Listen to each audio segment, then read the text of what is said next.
Agradecemos, Mestre Jesus, mais uma vez, a oportunidade que estamos tendo na tarde de hoje, e levando o nosso pensamento ao alto, pedimos aos irmãos da espiritualidade que aqui sempre vêm, que aqui sempre estão nessa casa tão querida e amada, de mais de um século de trabalho no plano material, que possamos aprender ao máximo todos esses ensinamentos que nosso irmão Rogério nos trará na tarde de hoje, e que assim possamos juntar esse conhecimento para nos elevarmos ainda mais, seguirmos confiantes no nosso aprimoramento aqui enquanto no plano físico, para que tenhamos uma caminhada segura e com certeza amparados todos pelos irmãos da espiritualidade superior.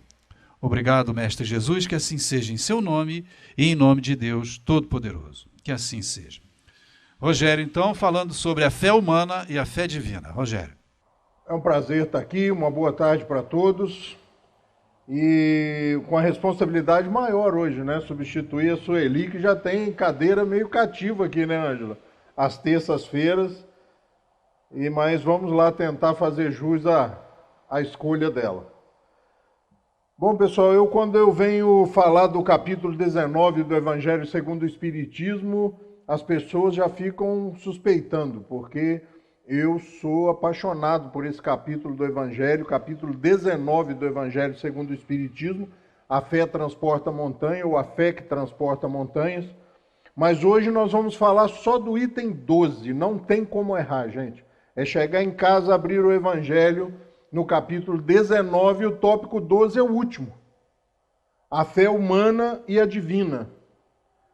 Esse tópico desse capítulo, como quase todos os capítulos, ele é o fechamento, é o coroamento desta proposta do capítulo 19, a fé que transporta montanhas, ou a fé transporta montanhas. E eu costumo sempre, antes de começar a falar desse capítulo 19, seja qual for o item, para que nós observemos a possibilidade de substituir a palavra fé por vontade, por determinação, por querer, por acreditar. Porque quando ele trata nesse item 19 da fé humana e da fé divina, ele nos mostra bem a separação disso. E ratifica realmente, ratifica o que Jesus expõe o tempo todo no seu Evangelho. Em momento algum, nós vamos encontrar Jesus nos conclamando a crença em Deus. Mas ele vai dizer várias vezes que ela é imprescindível. Por que ele não nos determina ou não nos diz buscar essa fé? Porque ele sabia mais do que nós que é um sentimento inerente ao espírito humano. Mesmo aqueles que não foram evangelizados dentro dos parâmetros ou dentro dos conceitos que nós entendemos como evangelização, compreende e aceita e entende que existe uma força maior, seja ela qual for. Um gerenciamento, uma coordenação superior. Mesmo aqueles que não foram, volto a dizer, evangelizados dentro dos nossos padrões, né? Centro-europeus ali, mas a gente vai encontrar nessas pessoas esse sentimento inerente ao ser humano, seja ele onde ele estiver, em que sistema ou em que momento ele esteja da sua evolução, de compreender que esse caos aparente só não é caos porque existe um gerenciamento e existe uma força superior. Então ele abre mão de nos conclamar a crença em Deus, mas nos conclama, nos incita, nos provoca, nos convida a acreditar em nós mesmos, nos nossos potenciais e a desenvolvê-los. Esse capítulo, na realidade, é uma síntese desta conclamação de Jesus, para que nós realmente acreditemos nos nossos potenciais e paremos, por exemplo, com aquelas colocações, depois de um convite de realizar alguma coisa, a gente ouvir, por exemplo, quem sou eu, meu irmão? Estou no início, estou começando. E aí eu costumo brincar com as pessoas, falo, mas parece que eu já tenho te visto aqui no centro há uns 10 anos. Que começo grande, né? Que introdução gigantesca. Então nós vamos falar sobre o item 12, a fé humana e a divina, que nos conclama e vai nos mostrar esta visão que o Espiritismo traz, essas luzes novas que o Espiritismo se nos apresenta sobre o Evangelho, nos mostrando uma nova forma de ver, uma nova forma de compreender, mas acima de tudo e principalmente, primordialmente, na forma de empreendermos sobre essas propostas, de implantarmos essas propostas nas nossas próprias vidas. Tira o Evangelho desse religiosismo, desse igrejismo, desse distanciamento histórico, que nós acreditamos que Pedro, que Paulo, que João e todos eles próximos a Jesus estavam prontos e dispostos à sua transformação, o que não é verdade de início, porque eles só vão se transformar realmente e só vão demonstrar a capacidade dessa transformação quando já se encontram velhos, experientes, quando tiveram tempo de abraçar a proposta de Jesus. Principalmente Paulo, nós percebemos ali uma transformação, mas que não se deu de um dia para o outro. Paulo começa a fazer o que Jesus fazia, porque ele havia dito para a gente, né? E ele não ia brincar com uma coisa tão séria. Vós sois deuses. Vós sois e tem que ser o sal da terra. O fermento que leveda a massa. E quando vocês tiverem fé, que fé é essa? Fé em Deus? Não. Quando vocês tiverem fé e acreditarem nos vossos potenciais, nos seus potenciais, farão o que eu faço e coisas ainda maiores. E nós vemos isso acontecer principalmente nos evangelhos de Paulo e de Pedro. Nós vamos perceber ali nas peripécias de Paulo e de Pedro a capacidade da transformação. Um homem culto, contrário ao cristianismo, se deixa levar a princípio, se assusta com a proposta e se deixa transformar, e se faz transformar através de muito sacrifício. Pedro, um homem rude, também experimenta as propostas de Jesus. E nós vamos perceber que, na realidade, a visão que o Evangelho, segundo o Espiritismo, nos traz das Escrituras evangélicas é uma proposta de um código ético-moral, que está baseado na máxima de fazer ao próximo aquilo que nós gostaríamos que fizessem a nós. Nos portarmos diante e em relação ao outro como gostaríamos que os outros se portassem e se dirigissem a nós. Resume-se essa proposta ética-moral de nós realmente aprendermos a conviver, de incorporarmos finalmente a grande proposta de Jesus, que é nos colocar no mesmo patamar de filhos de Deus. Ele aniquila a imagem do Deus guerreiro, arbitrário, e traz a imagem e a proposta de um Deus Pai. E como é difícil, apesar de parecer lindo e magnífico, como é difícil abraçar essa proposta. Haja vista que nós estamos ali em 1857 e parece não ter funcionado muito bem até ali. E aí uma nova revelação. O Espiritismo vem a 18 de abril de 1857 com a primeira publicação de O Livro dos Espíritos, trazendo luzes para essa proposta, fazendo com que nós realmente comecemos a olhar para a proposta de Jesus de forma pessoal, de forma a implantar, a nos esforçarmos para fazer com que aquilo seja a nossa realidade, porque como nós nos emocionamos e como nós nos deixamos levar pela emoção quando se conta uma das parábolas, uma das passagens, uma das peripécias, das aventuras de Jesus. Cresce em nós uma vontade de quero ser igual. Apesar de ser totalmente contrário a tudo aquilo que nós, numa vida agitada e corrida como a de hoje, nós buscamos. Mas mesmo assim, pelo menos durante 1 hora, 2 horas, ou algumas vezes por semana ou por mês, nós nos deixamos levar por essa sedução, por essa vontade de querer ser igual. Nesse capítulo, nesse item 12 do capítulo 19, ele é baseado nessa mensagem de um espírito protetor trazido em Paris, 1863. Essa proposta vem no item 12, o item 12 é composto por essa mensagem, e ela começa dizendo assim: um espírito protetor, Paris, 1863.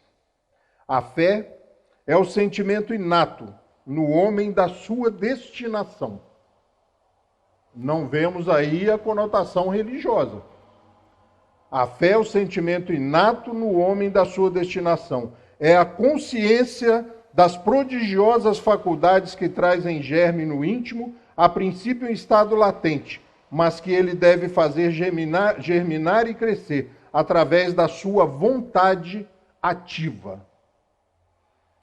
Nada nos é dado de graça. Até porque, se acontecesse isso, nós estaríamos derrogando um dos princípios da divindade. Ô, Rogério, como vai? Ah, eu vou melhor do que eu mereço. Conversa. Eu vou exatamente do jeito que eu mereço. Porque a misericórdia divina nos dá a oportunidade, estímulo, motivos, mas nada de graça. E mesmo assim, para que nós sejamos estimulados, é necessário que nós façamos o primeiro movimento. Bata a porta e ela se vos abrirá. Busque e achareis. Peça e lhe será dado.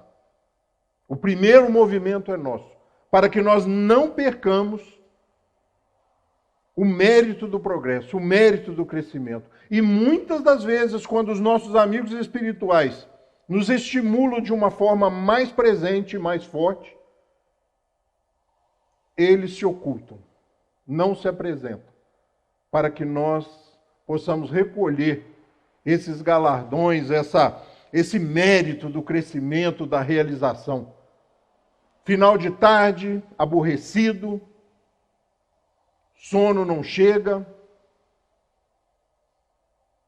mas de repente somos tomados por ele e despertamos de manhã felizes, contentes.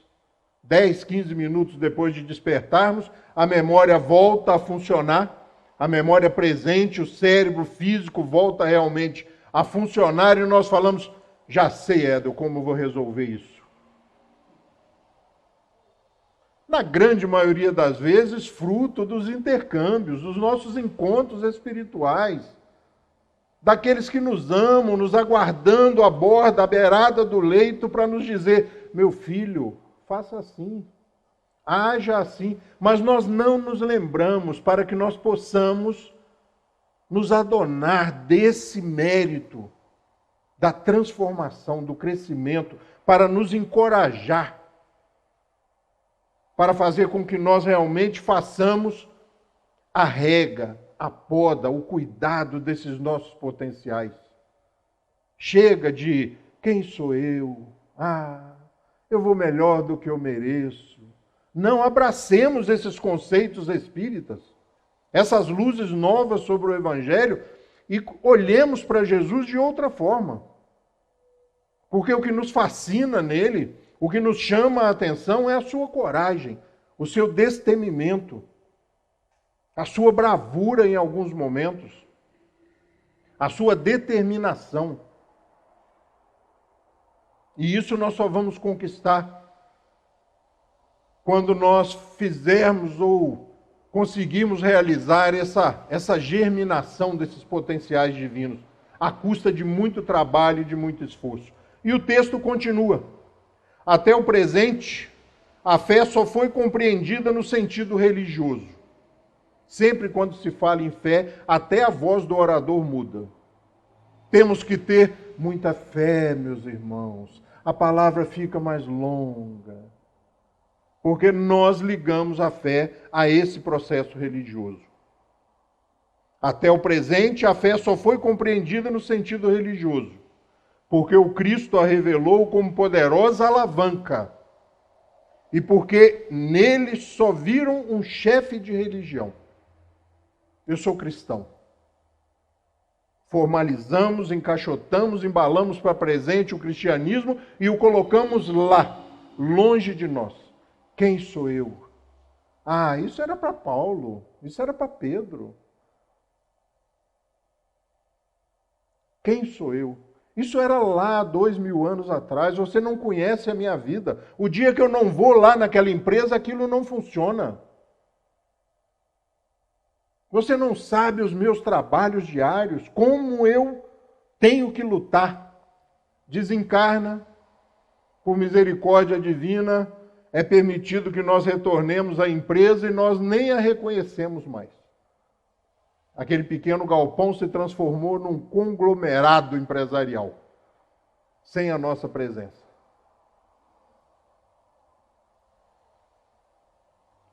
E porque nele só viram um chefe de religião.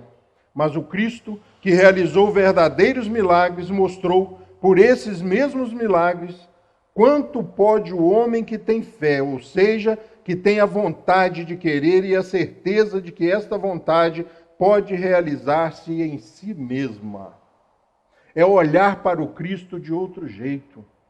É tirá-lo finalmente do Calvário e o colocar no Tabor, onde ele é reconhecido como um enviado divino, como um exemplo, como um alvo a ser atingido, como um exemplo maior, o espírito mais evoluído que já encarnou na Terra, mas que nos traz a mensagem de que o que eu sou é possível a cada um de vocês. Esse é o caminho.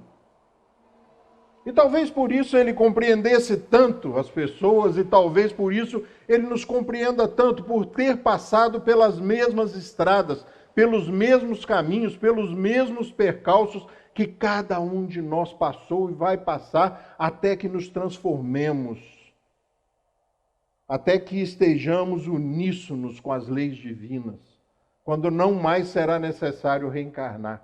E aí muitos equivocadamente dizem, aí será o paraíso.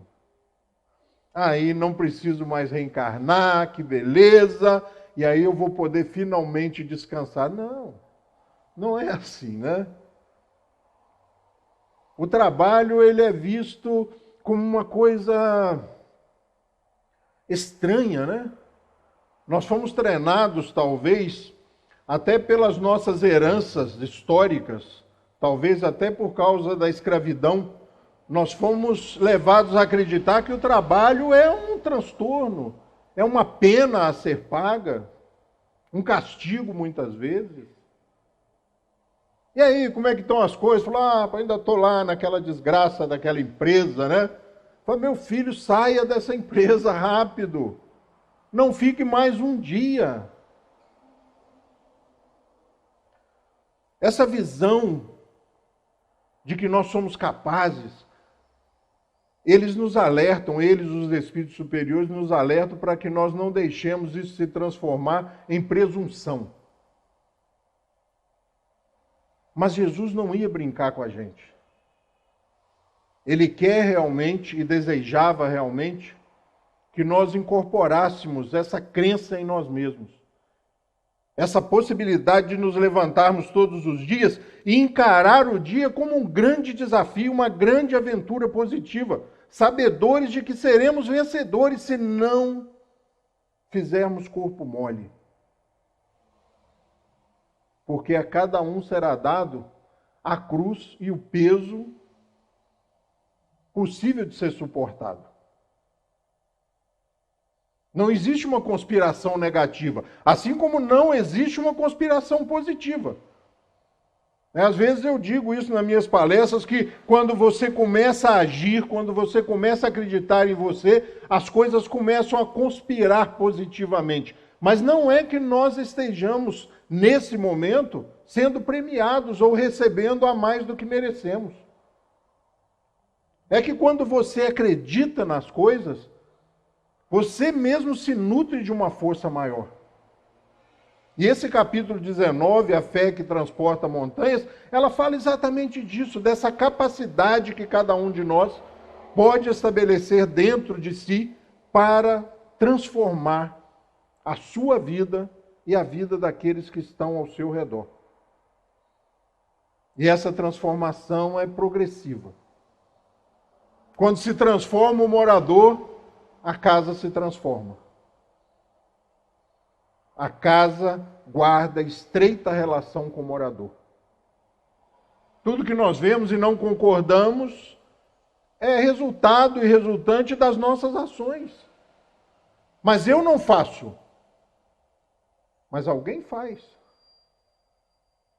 Muitas vezes não fazer o mal não é mérito, né? Tem gente que diz assim, com as minhas obrigações eu cumpro. Bom, o nome do negócio já chama obrigação. O que importa é o que você faz além da sua obrigação. O depois, aquilo que você faz de acréscimo.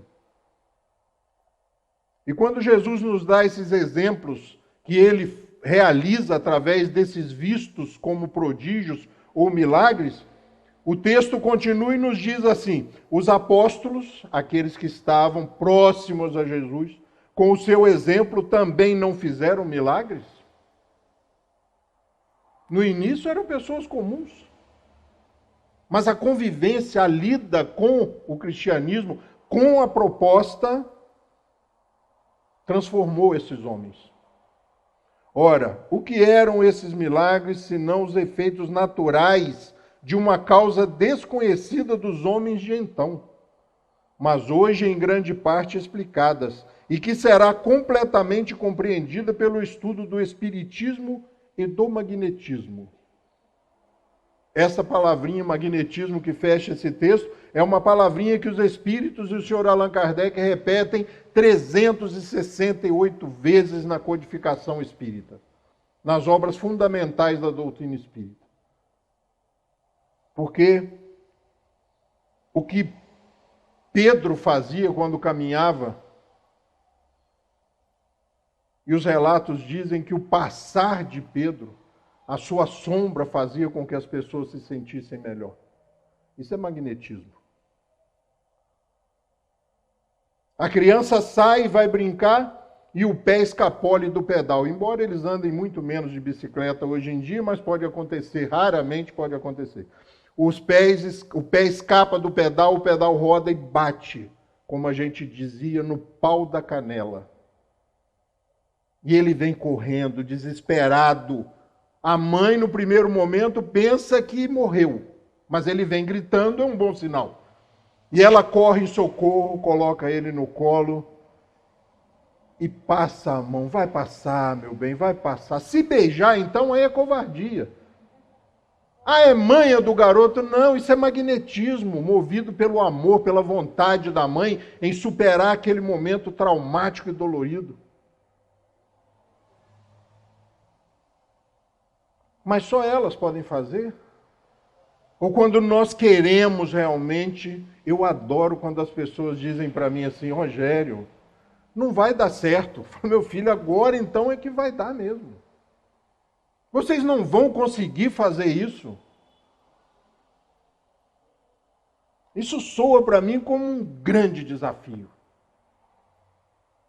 E às vezes o que falta é que nós nos coloquemos mais ao lado de Jesus. Porque ele precisa de ajuda. Pode parecer estranho, né? Mas algumas coisas ele deixa ao nosso encargo, ou a nosso encargo. E nós devolvemos para Jesus. O interfone toca, um pedido de socorro, e você fala, meu irmão, ore. Ore que Jesus vai te ajudar. Eu fico imaginando a cara de Jesus. Meu filho, mas eu já mandei ele aí, porque bolsa de compra eu não tenho como dar. Pagar a conta de luz não tem jeito. Mandar aviar essa receita lá na farmácia, não consigo ainda. Isso é coisa para vocês que estão encarnados. os meus trabalhadores, os meus parceiros. E a gente manda eles de volta para Jesus.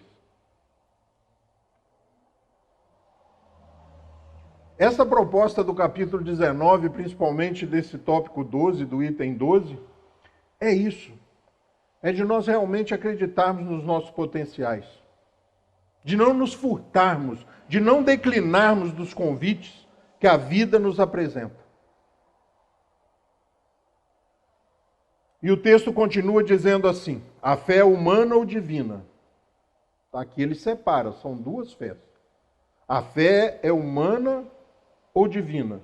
Segundo a aplicação que o homem der às suas faculdades, em relação às necessidades terrenas ou às suas aspirações celestes e futuras.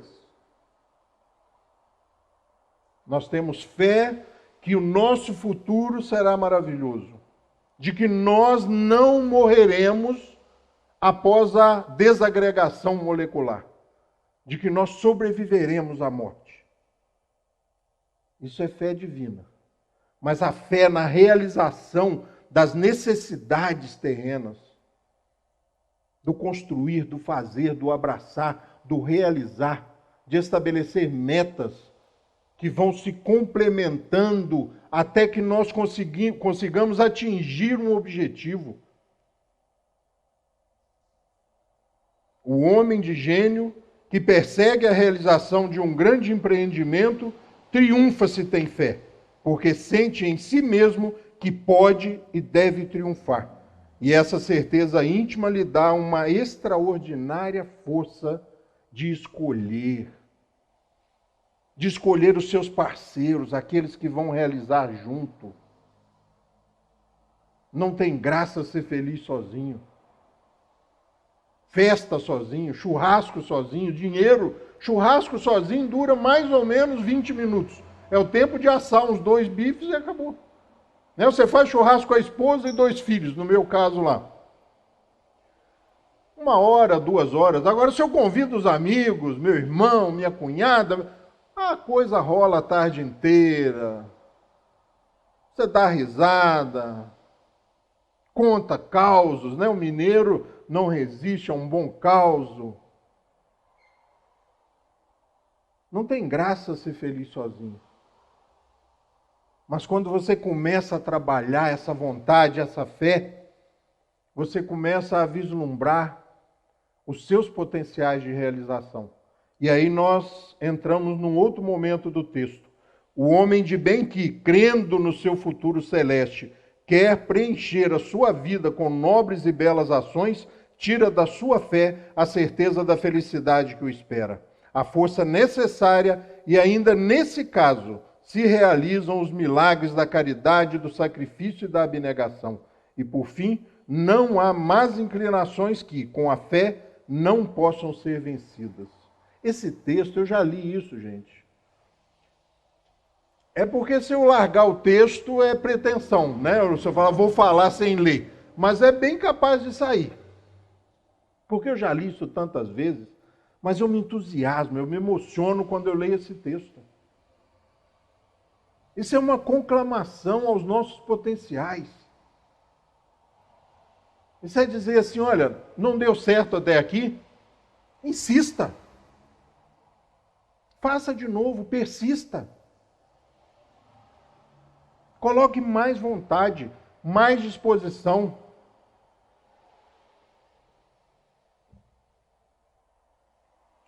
Porque vai dar certo.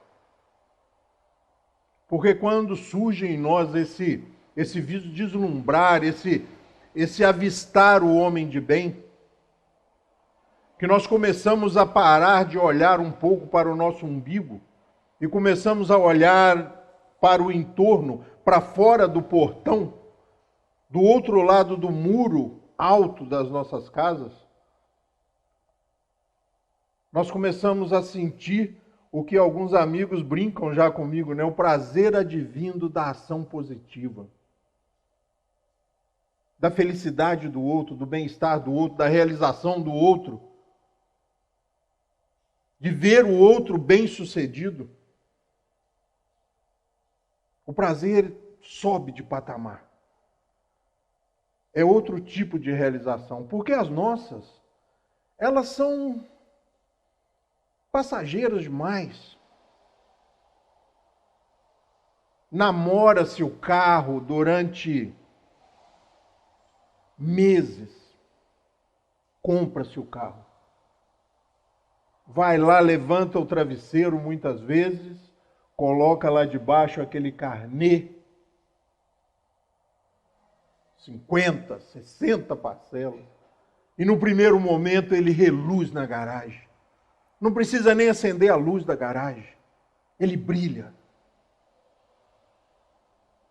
No segundo dia ele brilha um pouquinho menos.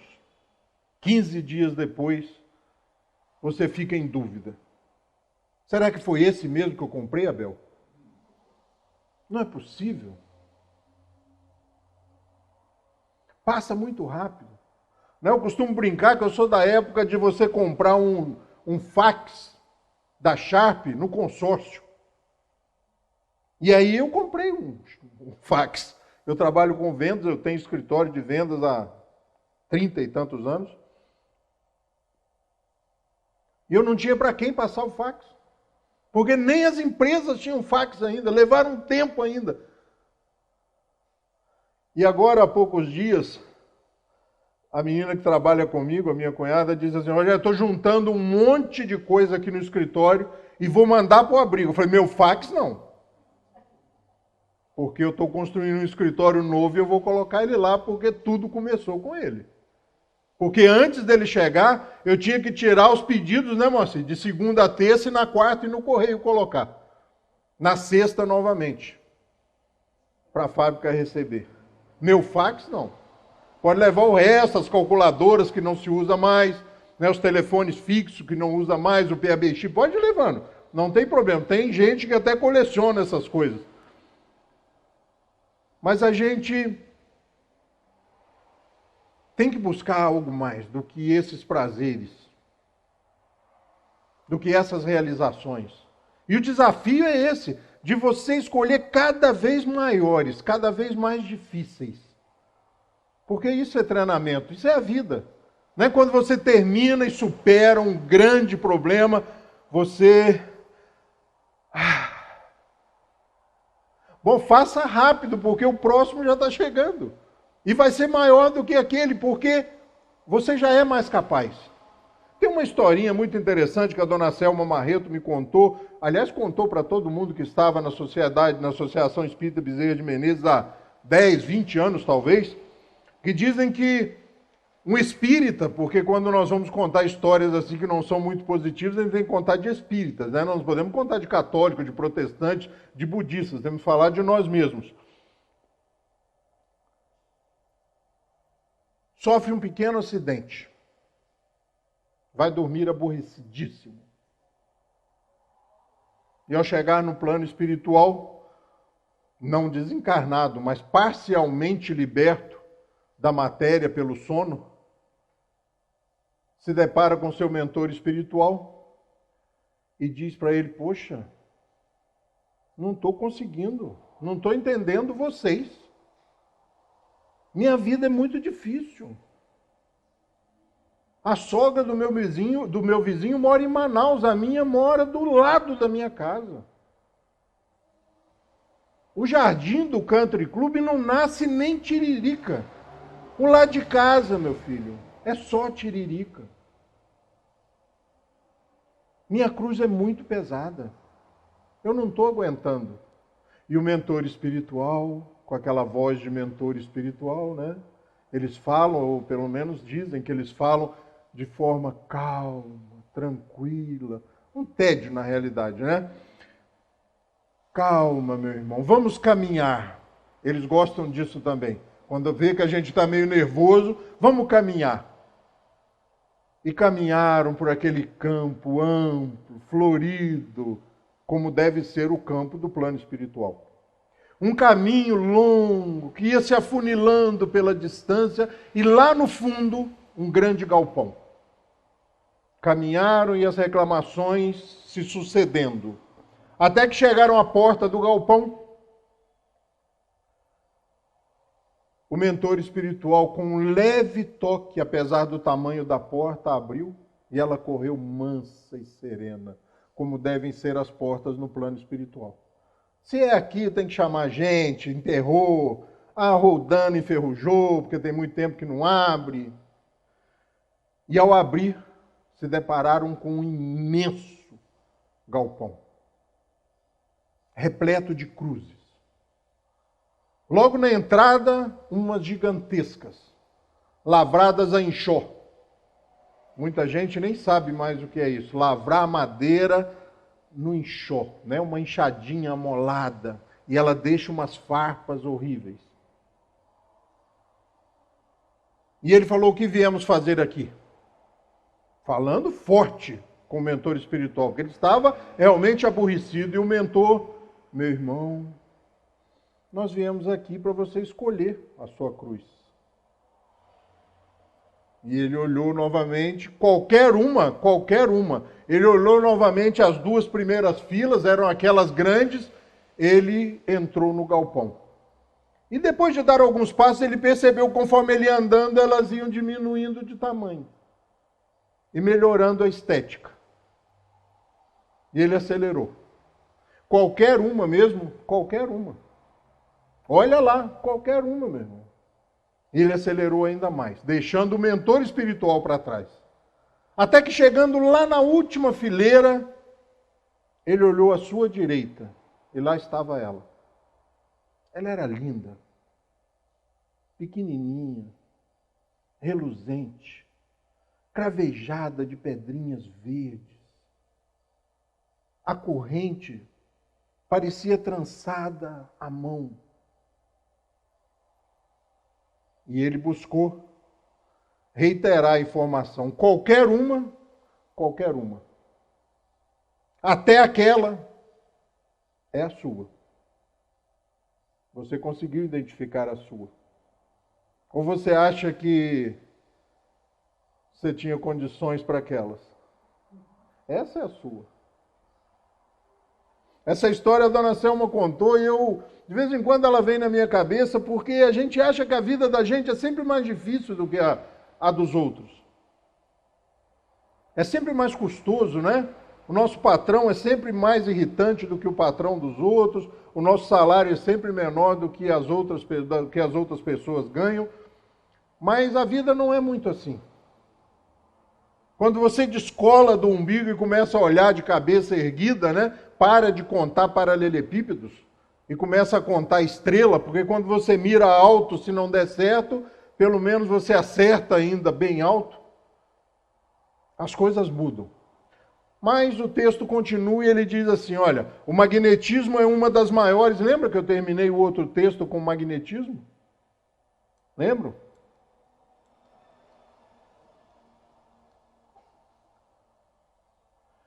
E por fim não há inclinações mais... Não, outro texto ainda, né? O texto anterior ainda. Que ele diz que quando nós conhecemos o espiritismo e o magnetismo, nós acreditaremos finalmente como as coisas funcionam. E aí ele diz, o magnetismo é uma das maiores provas do poder da fé quando posta em ação. Lembra lá da canela do moleque? Vós sois deuses. Ah, mas que isso? Quem sou eu? Vamos aplicar um passe? Falar, meu irmão, quem sou eu? Eu estou precisando de tomar um passe. Passe então aí que a gente fica animado mesmo, né? Passe que a gente gosta mesmo, né? Mesmo sem entender muitas vezes como funciona. Esse magnetismo quem tem? Todos. Porque Kardec afirma, olha só, o magnetismo e o espiritismo são uma só ciência.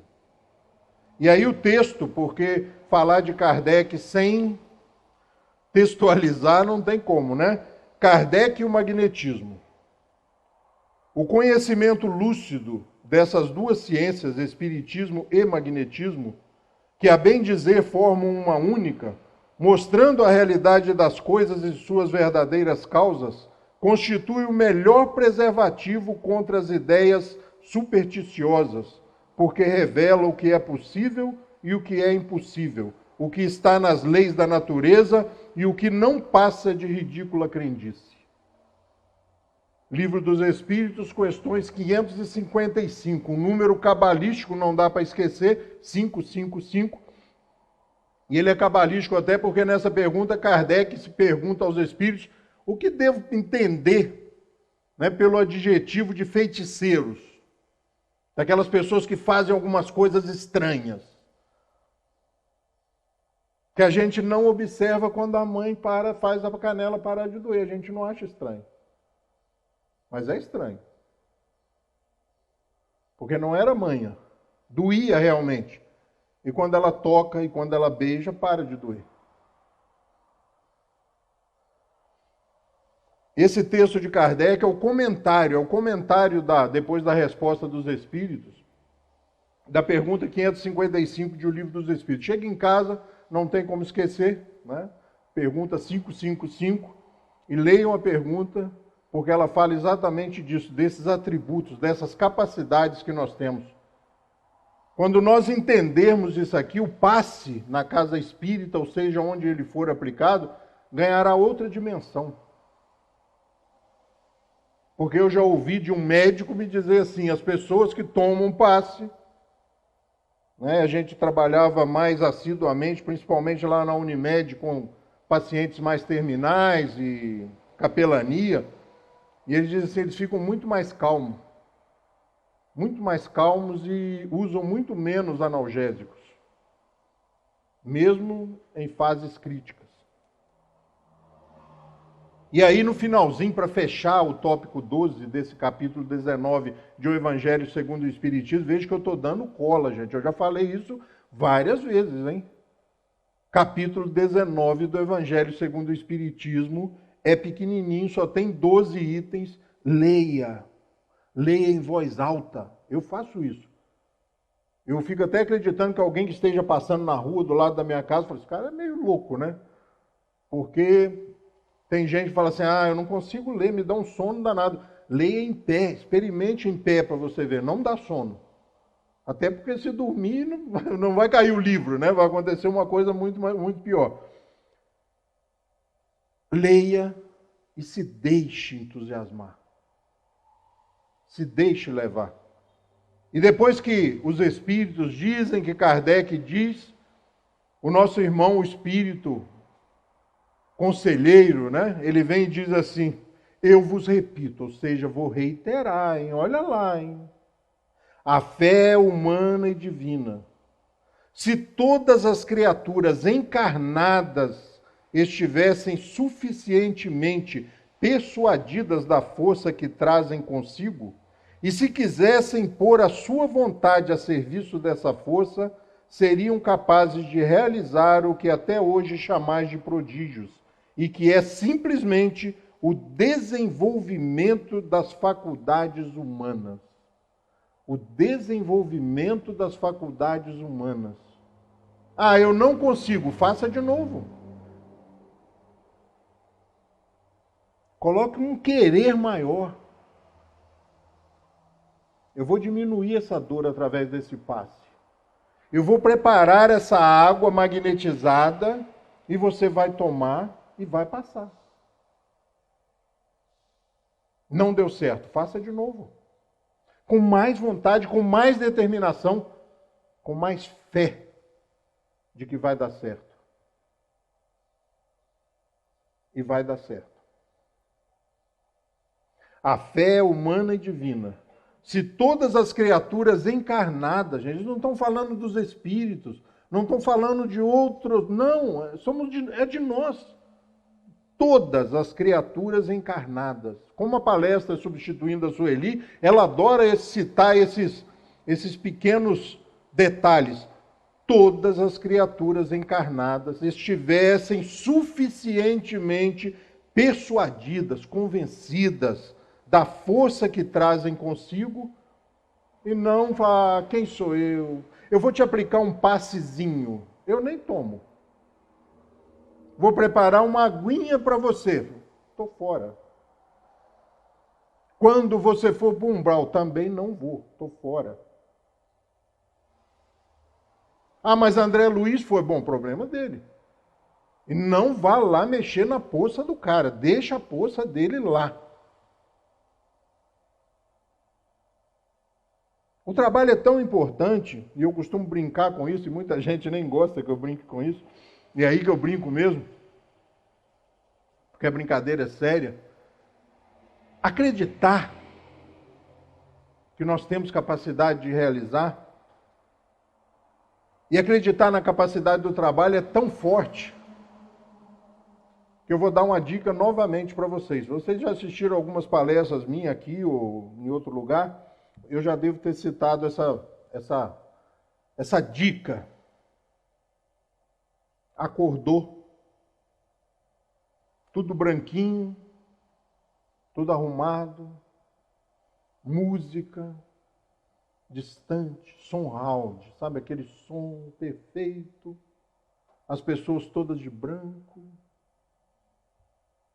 alguém se aproxima lentamente.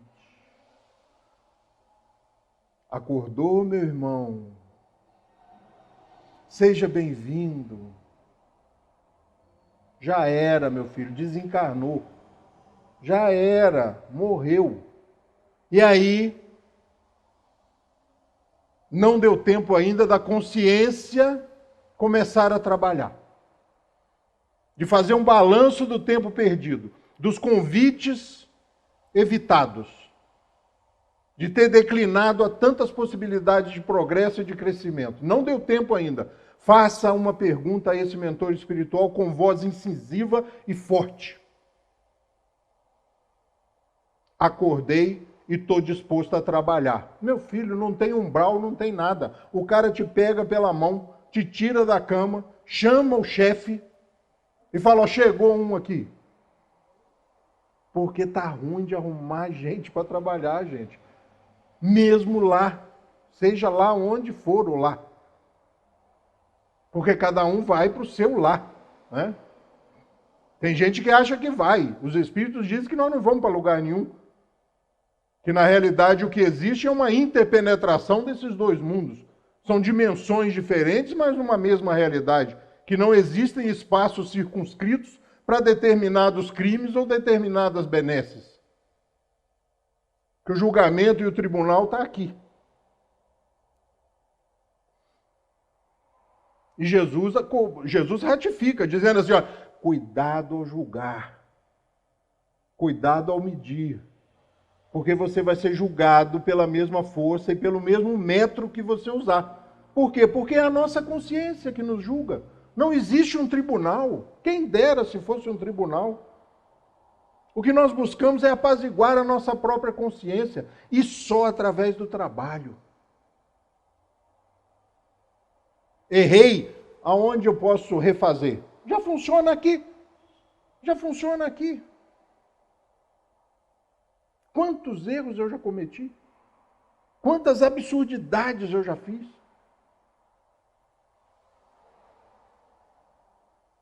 E qual é a solução para isso? É assumir a responsabilidade. Errei, eu sei que vai ter um processo ali de ressarcimento, então vou ressarcir de uma vez. Vamos dar em dobro. Vou dar em triplo.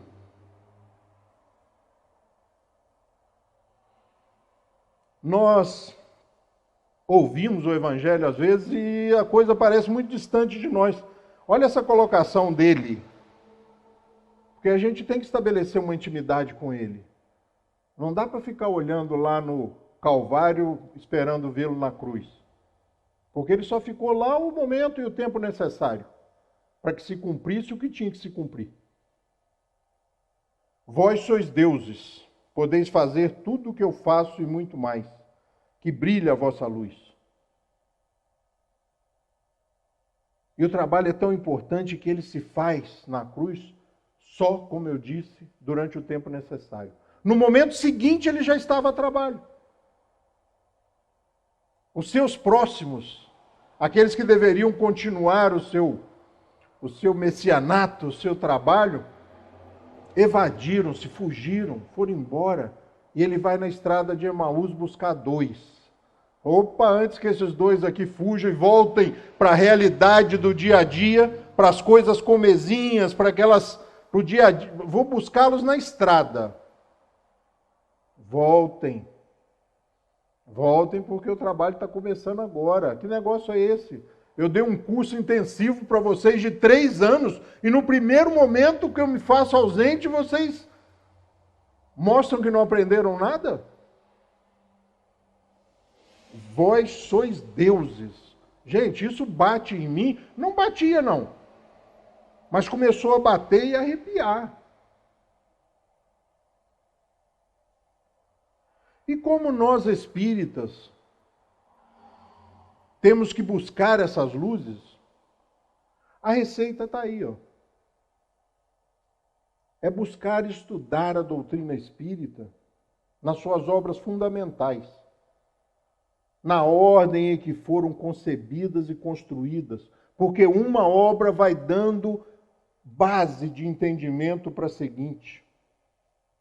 Buscar a revista espírita, ler as histórias, os acontecimentos, as cartas que mandavam para Kardec, fazendo perguntas, pedindo ajuda, para facilitar. O que é o Espiritismo é um livro, um livreto, aliás, se você pegar animado mesmo e disposto, é 2, 3 dias para ler. O Livro dos Espíritos, o Livro dos Médiuns, o Evangelho segundo o Espiritismo, o Céu e o Inferno, a Gênese e 12 fascículos da Revista Espírita. 136 exemplares mensais.